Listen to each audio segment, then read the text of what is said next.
খাৰু বিন্দক খাৰু খাৰু দুটা হাততো খাৰু বিন্ধি আলোকবাৰীত যাই হাত চাপৰি দিয়ক, পইচা পাব। কাৰণ কিয় জানেনে, আমাৰ জুবিন দাই যে কৈছিল ঘণ্টা ঘেণ্টা ঘেণ্টা, আমাৰ জুবিন দাই ঘেণ্টাও নিয়াই নাপায়। কাৰণ নিজৰ পেটত ভোক লাগিলি বেলেগক যাই খুজিলি কাম নহব। নিজে কষ্ট কৰি পইচা ওলাই চাউল কিনি ভাত ৰান্ধি খালিহে নিজৰ পেটটো ভৰব। এই কথাটো আপোনালোকে গম পায় নে নাই কওকচোন? আমাৰ জুবিন দা যে ইমান দিন হৈ গেল মৰা, আমাৰ জুবিন দাই ন্যায় পাইছে না আজিকো লাগি? হা পাইছে নেকি কওকচোন আপোনালোকে? নাপায়, ঘেণ্টাও নাপায়। সেইকাৰণেতো কৈছো না, খাৰু বিন্দক খাৰু বিন্ধি মাৰক, এনেকে পইচা পাব।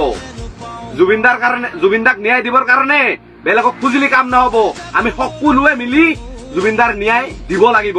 সেই কথাটো ভাল কৰি মনত ৰাখিব, গম পাইছে? যদি কওঁ বোলে জুবিন দাৰ কাৰণে ভিডিঅ' বনাক, মাত মাতক, আপোনালোকে এইবিলাক নকৰিব, গম পাইছে? মাতিব নোৱাৰিলে কি হল? আপোনালোকে কমচে কম জুবিন দাৰ কাৰণে ভিডিঅ'টোতো শ্বেয়াৰ কৰিব পাৰে না নাই কওকচোন?